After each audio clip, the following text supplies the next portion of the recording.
ನೀವು ನಿಮ್ಮ ಮೊದಲನೇ ಸಿನಿಮಾ ಇದು, ಈ ಪ್ರಾಜೆಕ್ಟ್ ಹೇಗೆ ಬಂದ್ರಿ? ಹಾಗೇನೆ ಒಂದು ಎಕ್ಸ್ಪೆರಿಮೆಂಟಲ್ ಸಿನಿಮಾ ಅಂತ ಹೇಳ್ಬೋದು ವಿಕಲ್ಪ. ಹೌದು, ಎಷ್ಟು ಖುಷಿ ಇದೆ ನಿಮಗೆ?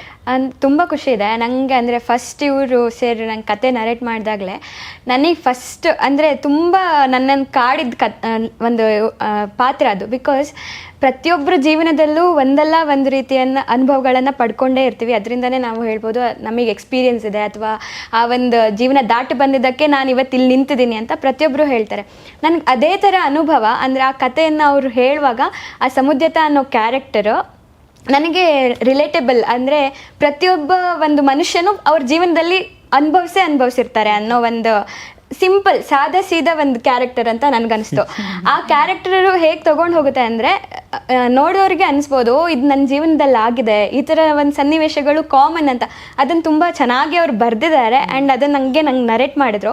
ಆ ನರೇಟ್ ಮಾಡೋ ಪ್ರಾಸೆಸಲ್ಲಿ ನಾನು ಹೇಳಿದೆ, ಸರ್ ನಾನು ಟ್ರೈ ಮಾಡಲೇಬೇಕಿದ್ದನ್ನು, ನಾನು ಆಡಿಷನ್ಸ್ ಕೊಡ್ಬೋದಾ ಅದಕ್ಕೆ ಅಂತ. ಅದನ್ನು ಆಯಿತು, ಅದು ಇವಾಗ ಇಲ್ಲಿ ಬಂದು ನಿಂತಿದೆ. She is work very hard. ಇವ್ರ ಕ್ಯಾರೆಕ್ಟರ್ ಹೇಗೆ ಅಂದರೆ ಒಂಥರ ವೈಟ್ ಶರ್ಟ್ ಹಾಕೊಂಡಂಗೆ, ನೀವು ಯಾವ ಶರ್ಟ್ ಹಾಕೊಂಡ್ರು ವೈಟ್ ಶರ್ಟ್ ಒಂಥರ ಅದು ಆ ಸಿಂಪ್ಲಿಸಿಟಿಲೇ ಒಂದು ಸ್ಟ್ರೆಂತ್ ಇರುತ್ತೆ. It's so simple yet so powerful. So ಆ ಥರದ್ದು ಒಂದು ಕ್ಯಾರೆಕ್ಟರ್. ಇವ್ರು ಹೆಂಗೆ ಬಂದರು ಸಂವತ್ಸರ ಸರ್ ನೀವು ಪ್ರಾಜೆಕ್ಟ್ಗೆ? ಆ ಕತೆ ಹೇಳೋಕ್ಕಿಂತ ಮುಂಚೆ ಒಂದು ನನ್ನ ಅದೃಷ್ಟ ಯಾಕೆ ಅಂತಂದರೆ ನನಗೆ ನಾನು ಸಂಗೀತ ಅಭ್ಯಾಸ ಶುರು ಮಾಡಿದವಾಗ ನನಗೆ ಸಿಕ್ಕ ಗುರುವಿನಿಂದ ಹಿಡಿದು ನನಗೆ ಈಗ ಸಿಕ್ಕಿರುವಂಥ ಮೊದಲನೇ ಸಿನಿಮಾ ಪ್ರಾಜೆಕ್ಟ್ ಕೂಡ ನನಗೆ ಎಲ್ಲೂ ಕೂಡ ಒಂದು ಸ್ಟ್ಯಾಂಡರ್ಡ್ ಕ್ವಾಲಿಟಿ, ಒಂದು ಸ್ಟ್ಯಾಂಡರ್ಡ್ ಪ್ರಾಜೆಕ್ಟ್ ಯಾವುದು ಕೂಡ ನನಗೆ ಅದು ನನ್ನ ಅದೃಷ್ಟ ಅಂತ ನಾನು ಭಾವಿಸ್ತೀನಿ. ನಾನು ನನ್ನ ಗುರು ವಿದುಷಿ ವಸುಧಾ ಶರ್ಮಾ ಅವ್ರ ಕಡೆ ನಾನು ಶಿಷ್ಯ ಆಗಿ ಸೇರಿದ್ದಾಗಿದ್ದಿರ್ಬೋದು, ಅದರ ನಂತರದಲ್ಲಿ ನಿಧಾನಕ್ಕೆ ಈ ಮ್ಯೂಸಿಕ್ ಪ್ರೊಡಕ್ಷನ್ ಕಡೆ ಬಂದಿದ್ದಿರ್ಬೋದು, ನಿಧಾನಕ್ಕೆ ಶಾರ್ಟ್ ಫಿಲ್ಮ್ಸ್ ಮಾಡಿದ್ದಿರ್ಬೋದು, ಎಲ್ಲದೂ ಕೂಡ ನನಗೆ ಒಂದು ಒಳ್ಳೆ ಕ್ವಾಲಿಟಿ ಪ್ರಾಜೆಕ್ಟ್ಸೇ ಬರ್ತಾ ಹೋಯಿತು. ನಂತರ ವಿಕಲ್ಪ ಕೂಡ ಫಸ್ಟ್ ಪ್ರಾಜೆಕ್ಟ್ ಇವ್ರದ್ದು, ನಂದು ಫಸ್ಟ್ ಪ್ರಾಜೆಕ್ಟ್, ಎಲ್ಲರದು ಇದು ಫಸ್ಟ್ ಪ್ರಾಜೆಕ್ಟ್. ಆದರೆ ಒಂದು ಫಸ್ಟ್ ಪ್ರಾಜೆಕ್ಟ್ ಅಂತ ತಕ್ಷಣ ಅದು ಯಾವ ಕ್ವಾಲಿಟಿಲಿ ಒಂದು ಸ್ಟ್ಯಾಂಡರ್ಡ್ ಕ್ವಾಲಿಟಿಲೇ ಇರಬೇಕು. ಅಂದರೆ ಓಕೆ ನಮಗೆ ಅನ್ಸುತ್ತೆ ಇವ್ರ ಫಸ್ಟ್ ಪ್ರಾಜೆಕ್ಟ್ ಅಂತ ಯಾರು ಕೂಡ ಎಕ್ಸ್ಕ್ಯೂಸ್ ಕೊಡೋದಿಲ್ಲ, ನಾವು ಆ ಒಂದು ಕ್ವಾಲಿಟಿನ ರೀಚ್ ಮಾಡಲೇಬೇಕಾಗತ್ತೆ. ಹಾಗಿದ್ದವಾಗ ಇಷ್ಟು ಒಳ್ಳೆ ಕ್ವಾಲಿಟಿ ಪ್ರಾಜೆಕ್ಟ್ ನನಗೆ ಆ್ಯಸ್ ಎ ಮ್ಯೂಸಿಕ್ ಡೈರೆಕ್ಟರ್ ನನಗೊಂದು ಅವಕಾಶ ಸಿಕ್ಕಿದೆ ಅನ್ನೋದಕ್ಕೆ ಅದು ನಾನು ಧನ್ಯ ಮತ್ತು ನನ್ನ ಸೌಭಾಗ್ಯ ಅಂತ ನಾನು ಭಾವಿಸ್ತೇನೆ. ಇನ್ನೊಂದು ಶಬರಿ ಅಂತ ಒಂದು ಶಾರ್ಟ್ ಫಿಲ್ಮ್ ವರ್ಕ್ ಮಾಡಿದ್ದೆ. ಸೊ ಅದ್ರದ್ದು ಸ್ಕ್ರೀನಿಂಗು ಬೆಂಗಳೂರಲ್ಲಿ ಆಗಿತ್ತು. ಅಲ್ಲಿ ಇವರು ಅಲ್ಲಿಂದ ಒಬ್ಬರು ಕಾಂಟ್ಯಾಕ್ಟ್ ಮೂಲಕ ಇವರಿಗೆ ಪರಿಚಯ ಆಯಿತು. ನಾನು ಸಂಗೀತೋತ್ಸವದಲ್ಲಿ ಇದ್ದೆ ಸಾಗರದಲ್ಲಿ, ಆವಾಗ ಒಂದು ಕಾಲ್ ಬಂದಿತ್ತು. ಇವರು ಮುಖತಃ ಭೇಟಿ ಆಗಲಿಲ್ಲ, ಇನ್ನೂ ಪರಿಚಯ ಆಗಲಿಲ್ಲ, ನಾನು ಯಾರು ಅಂತ ಗೊತ್ತಿಲ್ಲ. ಭೇಟಿ ಆಯಿತು, ಕಾಲಲ್ಲಿ ಮಾತಾಡಿದರು. ಮಾರನೇ ದಿನ ಮತ್ತೆ ಸ್ಟೋರಿ ಅಂದರೆ ಒಂದು ಸಣ್ಣ ಜಿಸ್ಟ್ ಕೊಟ್ಟರು, ಆ ಸ್ಟೋರಿ ಏನು ಹೇಳತ್ತೆ ಅಂತ. ಮೂರನೇ ದಿನದಿಂದ ಅಡ್ವಾನ್ಸ್ ನಾವು ಇನ್ನೂ ಮುಖತಃ ನಂಬಿಕೆ ಮೇಲೆ ಮೊದಲು ಶುರು, ಆ ನಂಬಿಕೆಯಿಂದನೇ ಮೊದಲು ಪ್ರಾಜೆಕ್ಟ್ ಶುರುವಾಗಿದ್ದು. ಮುಖನೇ ನೋಡ್ಲಿಲ್ಲ ಕಡೆಗೆ. ಅದಾದ್ಮೇಲೆ ಒಂದು ವಾರ ಪ್ರಾಯಶಃ ಅಲ್ವಾ, ಒಂದು ವಾರದ ನಂತರ ನಾವು ಮೀಟ್ ಮಾಡಿದ್ದ. ಹೌದು, ಮೀಟ್ ಮಾಡಿದ್ದು ಬೆಂಗಳೂರಲ್ಲಿ. ಅಂದ್ರೆ when you know it's right ಒಳಗಡೆ ನಮ್ ಗಟ್ ಹೇಳುತ್ತೆ. ನಾವು ಡಿಸಿಷನ್ಗಳೆಲ್ಲ ಆ ಕ್ಷಣದಲ್ಲಿ ತಗೊಳ್ಳೋದಲ್ಲ, ಆ ಜೀವನದ ಅನುಭವ ಆ ಕ್ಷಣದಲ್ಲಿ ಡಿಸಿಷನ್ ತಗೊಳಕ್ ನಮ್ಮನ್ನು ರೆಡಿ ಮಾಡಿರುತ್ತೆ. ಜೀವನ ಅನುಭವ ಇಲ್ಲದೆ ಇದ್ರೆ ಡಿಸಿಷನ್ ತಗೊಳಕ್ಕಾಗಲ್ಲ. ನಾವು ಆ ಟೈಮಲ್ಲಿ ಆ ಟೈಮಲ್ಲಿ ನಾವು ಇದು ಸರಿ ಇದು ತಪ್ಪು ಅಂತ ಅನಾಲಿಸಿಸ್ ಮಾಡೋಕ್ಕಾಗಲ್ಲ. ಆ ತಪ್ಪು ಸರಿಗಳ ಅನಾಲಿಸಿಸ್ಸೇ ನಮ್ಮ ಎಂಟೈರ್ ಆಯಸ್ ಆಗಿರುತ್ತೆ. ಇವಾಗ ದೀರ್ಘಕಾಲದ ರಂಗಭೂಮಿಯಿಂದ ದೀರ್ಘ ಏನಿಲ್ಲ ಅಲ್ಲ, ದೀರ್ಘಕಾಲದ ರಂಗಭೂಮಿಯಿಂದ ನಂತರ ಸಿನಿಮಾಗೆ ಬರೋದು ಪ್ಲಸ್ ಅಥವಾ ಮೈನಸ್ ಅಂತ ನೀವು ಹೇಗೆ ನೋಡ್ತೀರಾ? ಹಾಗೆ ಯಾವಾಗಲೂ ಪ್ರತಿ ದಿವಸ ನಾವು ಏನಾದರೂ ಹೊಸ ಕಲಿತಿರಬೇಕು. It's very important to learn, it's also important to unlearn. ಈಗ ನಾನು ಸೈಕಲ್ ಓಡಿಸ್ದಂಗೆ ಅಂತ ಬೈಕ್ ಓಡಿಸೋಕ್ಕೆ ಹೋದರೆ ಕೆಲವೊಂದು ಡೈನಾಮಿಕ್ಸ್ ಚೇಂಜ್ ಆಗುತ್ತೆ. ಸೊ ಫಸ್ಟ್ ನಾನು ಸೈಕಲ್ ಓಡಿಸೋದನ್ನ ಮರಿಬೇಕು, ಅಲ್ಲಿಂದ ಯಾವ್ದು ಕಲಿಬೇಕು ಅದು ಕಲ್ತ್ಕೊಂಡು. ಈಗ ನಾನು ಬೈಕ್ ಓಡಿಸ್ದಂಗೆ ಅಂತ ಕಾರ್ ಓಡಿಸ್ದಂಗೆ GPS ತುಂಬ ಕಾಟ ಕೊಡುತ್ತೆ ಒಂದೊಂದ್ಸರಿ. ಬೈಕ್ ಲೇನ್ದಲ್ಲಿ ನಾವು ಕಾರ್ ಲೇನ್ ತಗೊಂಡೋದ್ರೆ ಸಿಗಾಕೊಂತೀವಿ. ಹಾಗೆ basic essence of understanding is same. ಅಂದರೆ ನಾನು ಡ್ರೈವಿಂಗ್ ಅಥವಾ ಗಾಡಿ ಓಡಿಸೋದು, ಬ್ಯಾಲೆನ್ಸು, ರೋಡಲ್ಲೇ ಹೋಗಬೇಕು, ಇವೆಲ್ಲ ಸೇಮ್. ಬಟ್ ಓಡಿಸ್ತಿರೋ ವೆಹಿಕಲ್ ಬೇರೆ. ಹಾಗಾಗಿ ಅದು ಮುಖ್ಯನೇ. ಆ learning of entire story telling ತುಂಬ ಮುಖ್ಯ. But at the same time ಆಡಿಯನ್ ನಾವು ನಾಟಕ ಮಾಡಬೇಕಾದ್ರೆ ಎಲ್ಲೋ 150 ಅಡಿ ಇರ್ತಾರೆ, ಇಲ್ಲೇ ಇರ್ತಾರೆ. ಸೊ ನಾನು ಟೀಮ್ಗೆ ಯಾವಾಗಲೂ ಹೇಳ್ತೀನಿ ಲೆಸ್ ಇಸ್ ಮೋರ್. ಎಷ್ಟು ಕಮ್ಮಿ ಮಾಡ್ತೀವಿ ಅಷ್ಟು ಜಾಸ್ತಿ ಕಾಣುತ್ತೆ. ಕೆಲವೊಂದು ಸರಿ ಒಂದು ಲುಕ್ಕಲ್ಲೇ ನಾವು ಎಷ್ಟೋ ಕಮ್ಯುನಿಕೇಟ್ ಮಾಡಿಬಿಡ್ಬೋದು ಅನ್ನೋ ವಿಚಾರ. ಆಮೇಲೆ ನಾಟಕದಲ್ಲಿ ಡೈಲಾಗ್ ಹೆವಿ ರೈಟಿಂಗ್. ಜನರಲಿ ಡೈಲಾಗ್ಗಳನ್ನು ನಾವು ತುಂಬ ಏರು ಧ್ವನಿಯಲ್ಲಿ ಹೇಳಿ ಕೊನೆಯ ಆಡಿಯನ್ಗೂ ರೀಚ್ ಆಗಬೇಕು ಆ ರೀತಿ ಮಾತಾಡ್ತೀವಿ. ನಾನು ಇಲ್ಲಿ ಯೂಶ್ವಲಿ ನಮ್ಮ ಟೀಮಿಗೆ ಮಾತಾಡ್ಬೇಕಾದ್ರೆ ನಾನು ಆ್ಯಕ್ಟಿಂಗಲ್ಲಿ ಅದನ್ನು ಹೇಳ್ತಿದ್ದು, ಒಂದು ಡೈಲಾಗು ಇನ್ನೊಂದು ಡೈಲಾಗು ಮಧ್ಯದಲ್ಲಿ ಒಂದು ಭಾವ ಬರುತ್ತಲ್ಲ, ಅದು ಆ್ಯಕ್ಟಿಂಗ್ ಅಂತ.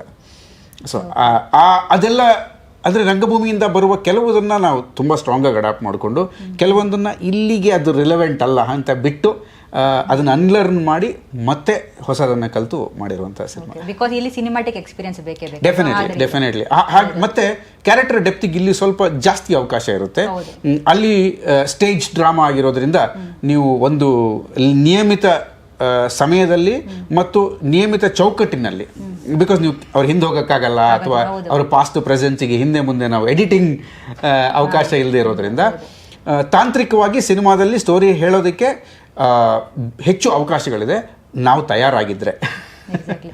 ಈಗಷ್ಟೇ ನೀವು ಹೇಳ್ತಾ ಇದ್ರಿ ಈ ರಂಗಭೂಮಿನಲ್ಲಿ ನಾವು ಏನಂದ್ರೆ ಪ್ರತಿಯೊಬ್ಬ ಪಾತ್ರಧಾರಿ ಕೂಡ ಆ ರಂಗದ ಮೇಲೆ ಜೀವಿಸ್ತಾರೆ. ಹೌದು. ಸೊ ಇವಾಗ ಈ ಸಿನಿಮಾದಲ್ಲಿ ಅಂದ್ರೆ ನಿಮ್ಮಗಳ ಪಾತ್ರ ಅಂದ್ರೆ ಇವಾಗ ಇದು ಥಿಯೇಟ್ರಿಕಲ್ ಸ್ಟೈಲ್ ನಲ್ಲಿ ಇದೆಯಾ ಅಥವಾ ಹೆಂಗೆ ಸಿನಿಮಾಟಿಕ್ ಅಪ್ರೋಚ್ ಆಗಿದೆಯಾ ಅಂತ? ಡೆಫಿನೆಟ್ಲಿ ಸಿನಿಮ್ಯಾಟಿಕ್, ಬಿಕಾಸ್ ಅದೆರಡು ಬೇರೆ ಪ್ರಪಂಚಗಳು. ನಮಗೆ ಅಂದರೆ ನಾವು ಈ ರಂಗಭೂಮಿಯಿಂದ ಬಂದಾಗ ಕತೆ ಹೇಳೋದಷ್ಟು ಗೊತ್ತಿರುತ್ತೆ. ಆಮೇಲೆ ತುಂಬ ವಿಷಯಗಳು ನಾವು ನಮಗೆ ಕಲಿಯೋದು ಹೆಂಗೆ ಅಂತ ಕಲಿಸ್ಕೊಡುತ್ತೆ ಅಷ್ಟೇ. ನಾವು ಬಳಸೋ ಈಗ ಫಾರ್ ಎಕ್ಸಾಂಪಲ್ ಈಗಿನ ಇಂಜಿನಿಯರಿಂಗೇ ನಾವು ತೊಗೊಂಡ್ರು ಅಥವಾ ಯಾವುದೇ ಕೋರ್ಸ್ ತೊಗೊಂಡ್ರು, ಅವರು ಕೋರ್ಸಲ್ಲಿ ಓದೋದಕ್ಕೂ ಅವರು ಒಂದು ಕೆಲಸಕ್ಕೆ ಜಾಯ್ನ್ ಆದಮೇಲೆ ಅವರು ಬಳಸುವ ನಾಲೆಜ್ಗೂ ಅಜಗಜಾಂತರ ವ್ಯತ್ಯಾಸ ಇರುತ್ತೆ. ಬಿಕಾಸ್ ಪ್ರತಿ ದಿವಸ ನಾವು ಹೊಸದನ್ನು ಕಲಿತಾ ಹೋಗಬೇಕಾಗುತ್ತೆ. ಸೊ ಹಾಗಿದ್ದಾಗ ನಾವು ಕಲಿಯೋದು ಹೆಂಗೆ ಅಂತ ಕಲ್ತ್ರೆ ಏನು ಬೇಕಾದ್ರೆ ಕಲಿಬೋದು. ನೀವು ನಿಮಗೆ ರಂಗಭೂಮಿ ಏನು ಪಾಠ ಕಲಿಸ್ಕೊಡ್ತು? ಅದೇ ಅಂದರೆ ಇವಾಗ ನಾವು ಯಾವುದೇ ಕ್ಯಾರೆಕ್ಟರ್ ಮಾಡ್ತಾ ಇರಲಿ, ಎಲ್ಲದು ನಮ್ಮ ನೈಜ ಜೀವನಕ್ಕೆ ಹತ್ತಿರವಾಗೇ ಇರಬೇಕಂತಿಲ್ಲ. ಯಾವಾಗಲೂ ನಾವು ಪರಕಾಯ ಪ್ರವೇಶ ಮಾಡೋದನ್ನು ಕಲಿತೇ ಇರಬೇಕು. ಅಂದರೆ ಮಾತ್ರ ಅದೊಂದು ನ್ಯಾಚುರಲ್ ಆಗಿ ಕಾಣಕ್ಕೆ ಸಾಧ್ಯ. ಇವ್ರು ಹೇಗೆ ಲೆಸ್ ಈಸ್ ಮೋರ್ ಅಂತಾರೋ, ಆ ಲೆಸ್ ಈಸ್ ಮೋರನ್ನು ನಮ್ಮಲ್ಲಿ ನಾವು ಅಳವಡಿಸ್ಕೊಂಡ್ರೆ ಡೆಫಿನೆಟ್ಲಿ ಅದು ಪ್ರಾಡಕ್ಟ್ ಆಗಿ ಹೊರಗಡೆ ಬರುವಾಗ ಇವರು ಇದೇ ಕ್ಯಾರೆಕ್ಟರ್. ಫಾರ್ ಎಕ್ಸಾಂಪಲ್ ಇವಾಗ ಪೃಥ್ವಿ ಸರೇ ನಮ್ಮ ಒಂದಿದ್ರಲ್ಲೇ ಅವರು ಬೊಮ್ಮನ ಕ್ಯಾರೆಕ್ಟರ್ ಮಾಡಿದ್ರೆ ಅವ್ರ ಬೊಮ್ಮನಾಗೇನೆ ಅಂದರೆ ಬೇರೆ ಪಾತ್ರವಾಗಿ ಪರಕಾಯ ಪ್ರವೇಶ ಮಾಡಬೇಕು. ಹಾಗೇನೆ ಪೃಥ್ವಿ ಆದರೆ ಬೇರೆ ಪಾತ್ರ ಆಗಿ ಹಾಗೇನೆ ಈಗ ರಂಗಭೂಮಿ ನನಗೆ ಒಂದು ಅಡಿಪಾಯ ಹಾಕಿಕೊಟ್ಟಿತ್ತು.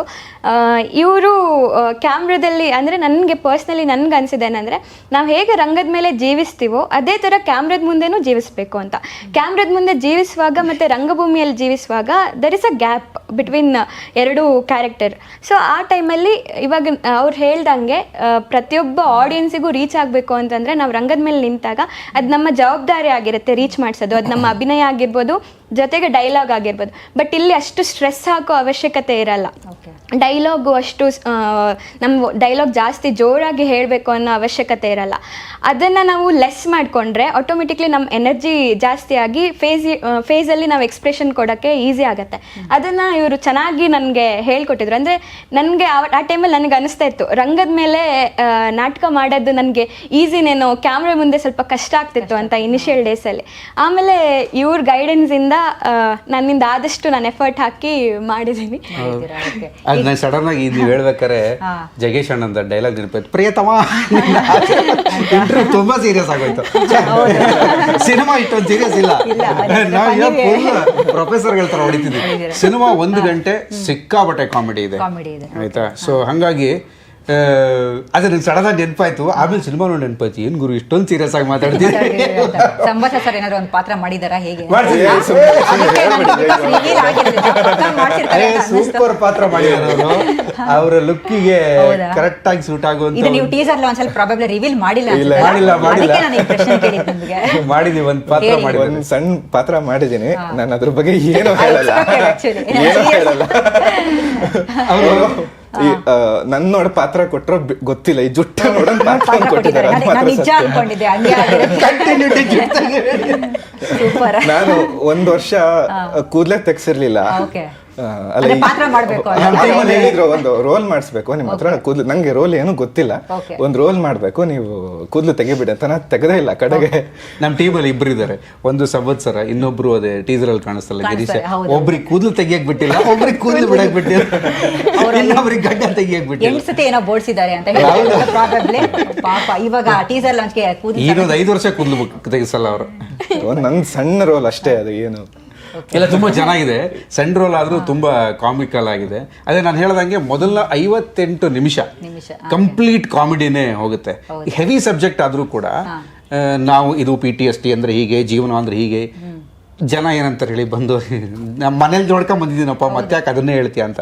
ಸೊ ಹಾಗಾಗಿ ಹೆವಿ ಸಬ್ಜೆಕ್ಟ್ ಆದ್ರೂ ಅವ್ರನ್ನ ಎಂಗೇಜ್ ಮಾಡಿಕೊಂಡು ಆ ಕಥೆಯ ಒಂದು ಸೆಂಟ್ರಲ್ ಲೈನ್ ಆಫ್ ಸ್ಟೋರಿ ಏನಿದೆ ಅದರಿಂದ ತುಂಬ ದೂರ ಹೋಗಿದೆ. ನ್ಯಾಚುರಲ್ ಕಾಮಿಡಿಗಳು, ಈಗ ಒಬ್ಬ ಬೊಮ್ಮ ಅನ್ನೋ ಕ್ಯಾರೆಕ್ಟರು ಅವ್ನು ನ್ಯಾಚುರಲ್ ಆಗಿ ಸೀರಿಯಸ್ ಆಗಿ ಹಂಗಂತಾನೆ ಅವನು. ಅದಕ್ಕೆ ಆಸ್ಪತ್ರೆಗೆ ಹೋಗಿದ್ದೀನಿ ರೀ, ಫಸ್ಟಿಗೆ ಭಾರಿ ನೋವಾಗೋದು, ಕೈ ಮುರಿದೋಗಿತ್ತು, ಎಕ್ಸ್ರೇ ಮಾಡಿದ್ಮೇಲೆ ಹಗುರಾತು ಅಂತಾನೆ. ಹಂಗೆ ಅವ್ನು ಎಕ್ಸ್ರೇ ಮಾಡಿದ್ಮೇಲೆ ಹೆಂಗೆ ಹಗುರ. ಒಂದು ಮಜಾ ಇದೆ, ಕಥೆ ಹೇಳ್ತೀನಿ. ಡಬ್ಬಿಂಗ್ ಮಾಡ್ತಾ ಇರುವಾಗ ಸಿನಿಮಾದೆಲ್ಲ ಡಬ್ಬಿಂಗ್ ಎಲ್ಲ ನಡೀತಿತ್ತು, ಎಲ್ಲರ ಡೈಲಾಗು ಇವರೇ ಹೇಳಿ ಅಂತ ಅನಿಸ್ತಿತ್ತು. ಎಲ್ಲ ಭಾಷೆನೂ ಮಾತಾಡ್ತಿದ್ರು. ಇಲ್ಲಿ ಬೇರೆ ಬೇರೆ ಬೇರೆ ಬೇರೆ ಬೇರೆ ಬೇರೆ ಆಕ್ಸೆಂಟ್ ಬರುತ್ತೆ ಈ ಸಿನಿಮಾದಲ್ಲಿ. ಮಲೆನಾಡಲ್ಲೇ ಒಂದೇ ಆಕ್ಸೆಂಟ್ ಅಂತ ಇಲ್ಲ, 2-3 ಆಕ್ಸೆಂಟ್ ಇದೆ ಅಲ್ಲಿ. ಎಲ್ಲ ಆಕ್ಸೆಂಟ್ ಅನ್ನು ಇವ್ರು ಮಾತಾಡ್ತಾರೆ ಬೇಕಾದ್ರೆ. ಅಲ್ಲ ಈಗ ನಮ್ಮೂರ್ ಕಡೆ ಈಗ ಬೇರೆ ಬೇರೆ, ಐ ಹೇಟ್ ದ ವರ್ಡ್ ಜಾತಿ ಅಂದರೆ ಒಂದು ಬೇರೆ ಬೇರೆ ಜನಾಂಗದವರು ಅಥವಾ ಬೇರೆ ಬೇರೆ ಕೆಲಸಗಳನ್ನು ಮಾಡುವಂತಹ ಬೇರೆ ಬೇರೆ ಜನ, ಈ ಒಕ್ಕಲ್ತನ ಮಾಡೋರನ್ನ ನಮ್ಮ ಕಡೆ ದೀವರು ಅಂತಾರೆ, ಮತ್ತು ಈ ಬ್ರಾಹ್ಮಣರು ಹವ್ಯಕರು ಅಂತ ಬ್ರಾಹ್ಮಿನ್ಸ್ ಬರ್ತಾರೆ, ಮತ್ತು ಈ ಲಿಂಗಾಯತ ಸಮಾಜ ಆ ಥರದ್ದೆಲ್ಲ ಬರುತ್ತೆ. ಸೊ ಅದರಲ್ಲಿ ನಾವು ಹವ್ಯಕರ ಭಾಷೆ ಅಂತ ತಗೊಂಡ್ರೆ, ಅದು ಹವ್ಯಕ ಭಾಷೆನ ಸುಮಾರು ಜನ ಕೇಳಿರ್ತಾರೆ. ಕಡೆಗೆ ಆರಾಮಿದ್ದೇನೆ, ಮತ್ತು ಎಲ್ಲಿ ಹೋಗಿದ್ದೆ, ಊಟ ಆಗ್ತಾನೆ, ಆಸರಿಗೆ ಅಂತ ಕುಡಿತೀರಿ ಅಂತ, ಹೀಗೆ ಆಸರಿಗೆ ಅಂದರೆ ಬಾಯಾರಿಕೆಗೆ ಏನಾದ್ರು ಕುಡಿತೀರಾ ಅಂತ, ಈ ಥರದ್ದೊಂದು ಭಾಷೆ. ಇನ್ನು ದೀವ್ರದ್ದು ಅದೊಂದು ವಿಶೇಷ ಭಾಷೆ. ಅಲ್ಲಿ ಹೆಂಗಂದ್ರೆ ಈಗ ನಮ್ಮೂರು ವಡಗೇರಿ ಅಂತ, ಅಲ್ಲಿಂದ ಬಾಡದ ಬೈಲು ಅಂತ ಪಕ್ಕದ 1 ಕಿಲೋಮೀಟರ್ ಊರು. ಆ ಊರಿಂದ ಒಂದು 50 ಜನ ಹೆಣ್ಣು ಮಕ್ಕಳನ್ನ ಈ ಊರಿಗೆ ಕೊಟ್ಟಿದ್ದಾರೆ, ಈ ಊರಿಂದ ಒಂದು 30 ಜನ ಹೆಣ್ಣು ಮಕ್ಕಳನ್ನ ಆ ಊರಿಗೆ ಕೊಟ್ಟಿದ್ದಾರೆ.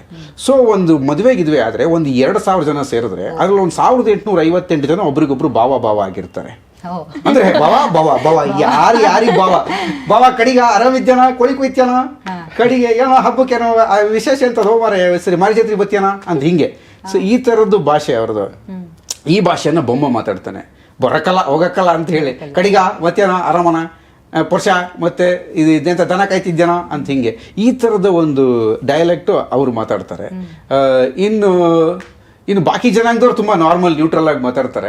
ಸೊ ಈ ಥರದ್ದು ಒಂದು ಬೇರೆ ಬೇರೆ ಅನುಭವಗಳನ್ನ ಕೊಡಬೇಕು ಅಂತಂದ್ರೆ ತುಂಬಾ ಅದನ್ನ as vernacular as it is ಬಳಸಿಲ್ಲ, ಒಂದು ಸ್ವಲ್ಪ ಅಲ್ಲಲ್ಲಿ ತಿದ್ದುಪದಿ ಮಾಡಿದೀವಿ. ಯಾಕಂದ್ರೆ ಈಗ ನಾನು ನೋಡಿದೆ ನಿಮ್ಮ ಎಕ್ಸ್ಪ್ರೆಷನ್ಸ್, ಕೆಲವೊಂದು ನಾನು ಹೇಳ್ಬೇಕಾದ್ರೆ ನಿಮಗೂ ಅರ್ಥ ಆಗ್ಲಿಲ್ಲ ಜಾಪನೀಸ್ ಭಾಷೆ. ಸೊ ಹಂಗೆ ಸ್ವಲ್ಪ ಅಲ್ಲಲ್ಲಿ ಅದನ್ನ ಫೈನ್ ಟ್ಯೂನ್ ಮಾಡ್ಕೊಂಡು ಈ ಅಲ್ಲಲ್ಲಿ ಸ್ವಲ್ಪ ಎಡ್ಜ್ಗಳನ್ನು ಸವರಿ ಸ್ವಲ್ಪ ಸ್ಮೂತ್ ಮಾಡಿ ಬಳಸ್ಕೊಂಡಿದ್ದೀವಿ. ಬಟ್ ಅದರ ನೇಟಿವಿಟಿಯನ್ನು ಉಳಿಸ್ಕೊಂಡು ಹೋಗಿದ್ದೀವಿ. ಸೊ ಬೊಮ್ಮನ ಕ್ಯಾರೆಕ್ಟರ್ ಸ್ವಲ್ಪ ಮಜಾ ಕೊಡುತ್ತೆ ಜನ. ಫಾರ್ ಎಕ್ಸಾಂಪಲ್ ಅವ್ನು ಕಡಲೆಕಾಳು ಇದನ್ನ ಶೇಂಗಾ ಬೀಜ ಅಂತೀವಿ ನಾವು, ಕಡಲೆ ಬೀಜ ಅದನ್ನ ಇಟ್ಕೊಂಡ್ಬಿಟ್ಟು ತಗೊಳ್ರಿ, ಇದು ಗ್ಯಾಸಿಗೆ ಭಾರಿ ಒಳ್ಳೇದು ಅಂತಾನೆ, ಹಂಗೆ ಆ ಥರದ ಒಂದು ಕಾಮಿಡಿ. ಕೆಲವೊಂದು ಆಕ್ಚುಲಿ ನೀವು ಹೇಳ್ದಂಗೆ ಕೆಲವೊಂದು ಸೆಂಟೆನ್ಸ್ಗಳ ಪದಗಳನ್ನ ಕೇಳಿದ್ರೇನೆ ನಮ್ಗೆ ನಗು ಬರುತ್ತೆ. ಒಂದಷ್ಟು ಭಾಷೆಗಳಾಗಿರ್ಬೋದು. ಹೌದು ಆ ಥರದ ಒಂದು ಭಾಷೆ. ನಾನು ಅವತ್ತು ಪ್ರೆಸ್ ಮೀಟಲ್ಲೂ ಹೇಳಿದೆ, ಅವನು ಡೈಲಾಗ್ ಇದೆ, ಓದಕ್ ಬರೆಯಕ್ ಬರ್ತದನ ಅಂತ ಕೇಳಿದ್ರೆ ಬರೆಯಕ್ ಬರ್ತದ, ಓದಕ್ ಬರಕಲ್ಲ, ಏನ್ ಬರೀತೆ ಅದನ್ನೇ ಓದಕ್ ಬರಕಲ್ಲ. ಸೊ ಈ ತರದ ಮಾತುಗಳು ಅವನು ಹಂಗೆ. ಆ ಭಾಷೆನ ಸ್ವಲ್ಪ ಎಕ್ಸ್ಪ್ಲೋರ್ ಮಾಡಿರೋದು ಕಡಿಮೆ ಸಿನಿಮಾದಲ್ಲಿ. ಈಗ ಹಳ್ಳಿ ಭಾಷೆ ಅಂದ ತಕ್ಷಣ ನಮ್ಗೊಂದು ಕಲ್ಪನೆಯಲ್ಲಿ ಬಂದ್ಬಿಟ್ಟಿದೆ, ಈ ಸ್ವಲ್ಪ ಮಂಡ್ಯದ ಕಡೆ ಮಾತ್ರ ಹಳ್ಳಿ ಭಾಷೆ ಅಂತ. ಆದ್ರೆ ಪ್ರತಿ 5 ಕಿಲೋಮೀಟರ್ಗೂ ಭಾಷೆ ಚೇಂಜ್ ಆಗುತ್ತೆ, ಸಂಸ್ಕೃತಿ ಚೇಂಜ್ ಆಗುತ್ತೆ, ಸಂಗೀತ ಚೇಂಜ್ ಆಗುತ್ತೆ, ಎಲ್ಲದೂ ಬದಲಾಗತ್ತೆ. ಇಲ್ಲಿ ಮಲೆನಾಡಿಗೆ ಸೀಮಿತ ಅಲ್ಲ, ಆದ್ರೆ ಅದರ ಆ ಮಲೆನಾಡಿನ ನೇಟಿವಿಟಿಯ ಒಂದು ಪರಿಚಯ ಸಿನಿಮಾದಲ್ಲಿ ಭಾಷೆಯಿಂದನೂ ಕೇಳುತ್ತೆ ನಿಮ್ಗೆ. ಆ ಮಲೆನಾಡಿನ ಸೌಂದರ್ಯ ಎಲ್ಲ ನಾವು ನೋಡಬಹುದಾಗಿರೋ ಸಿನಿಮಾದಲ್ಲಿ. ಈಗ ಅಂದ್ರೆ ಅಲ್ಲಿ ಜನಗಳೇ ಒಂಥರ ವಿಶೇಷ. ಇವೆಲ್ಲ ನಾನು ನೋಡಿರೋ ಕ್ಯಾರೆಕ್ಟರ್ಗಳು. ನಮ್ಮ ಮನೆಗೆ ಪರಶುರಾಮ ಅಂತ ಬರೋನು, ಅವನು ಅಣ್ಣವ್ರದ್ದು ಸಂಪತ್ತಿಗೆ ಸವಾಲ್ ಸಿನಿಮಾ ನೋಡ್ಕೊಂಡ್ ಬಂದಿದ್ದ. ಅವನು ಹೆಂಗಂದ್ರೆ ಅಣ್ಣವ್ರ ದೊಡ್ಡ ಫ್ಯಾನ್ ಆಯ್ತಾ. ಅದನ್ನ 65ನೇ ಸರಿ ನೋಡ್ಕೊಂಡ್ ಬಂದಿದ್ದ ಆಯ್ತಾ. ಅಂದ್ರೆ 65 ಸರಿ ಅಂದ್ರೆ ಹೆಚ್ಚು ಕಮ್ಮಿ ಒಂದು 30 ವರ್ಷಗಳ ಕಾಲಘಟ್ಟದಲ್ಲಿ ಒಂದು 65 ಸರಿ ನೋಡಿದೆ ಆಯ್ತಾ. ಯಾಕಂದ್ರೆ ಎಲ್ಲ ಊರು ಬಿಟ್ಟು ಹೊರಗೆ ಹೋಗೋದೇ ಅಪರೂಪ. ಒಂದ್ಸರಿ ಅವ್ನು ಬಂದ, ನಾನೇನೋ ಮಾಡ್ತಾ ಇದ್ದೆ, ಕಡೆಗೆ ಪರ್ಶ ಮತ್ತೆ ಎಲ್ಲ ಕಾಣದೆ 2 ದಿವಸ ಅಂತ. ಅದಕ್ಕೆ ಸಿನಿಮಾಕ್ಕೆ ಹೋಗಿದ್ದೀನಿ ರೀ ಅಂತ. ಯಾವುದು? ಸಂಪತ್ತಿಗೆ ಸಲ ಅಣ್ಣವ್ರದ್ದು. ಹೌದಾ, ಹೆಂಗಿತ್ತು ಸಿನಿಮಾ? ಫಸ್ಟಿಗೆಲ್ಲ ಚಲೋ ಮಾಡ್ರಿ, ಈಗ ವಯಸ್ಸಾತಲ್ಲ ಅಷ್ಟು ಚಲೋ ಮಾಡಿಲ್ಲ. ನನಗೆ 10 ಸೆಕೆಂಡ್, ಒಂದು 5-6 ಸೆಕೆಂಡ್ ನೋಡಿರೋದು ಅದೇ ಸಿನಿಮಾ. ಈಗ ವಯಸ್ಸಾದ್ರೆ ಏನು ಅಂದ್ರೆ ಅಣ್ಣವ್ರು ಇನ್ನೂ ಜೀವಂತ ಇದ್ರು ಅವಾಗ. ಬಟ್ ಅವ್ರಿಗೆ ವಯಸ್ಸಾದ್ರು ಸಿನಿಮಾ ನೋಡಿರೋದು ಅದೇ ಅಲ್ವಾ. ಸೊ ಈ ತರದ ಒಂದು ಕಲ್ಪನೆಗಳು ಅವ್ರದ್ದು. ಈ ಬೊಮ್ಮನ್ ಕ್ಯಾರೆಕ್ಟರ್ಲು ಆ ಥರದ್ದು ತುಂಬಾ ಡೈಲಾಗ್ಸ್, ಆ ಥರದ್ದು ಒಂದು ಕಚ್ಕುಳಿ ಕೊಡುತ್ತೆ.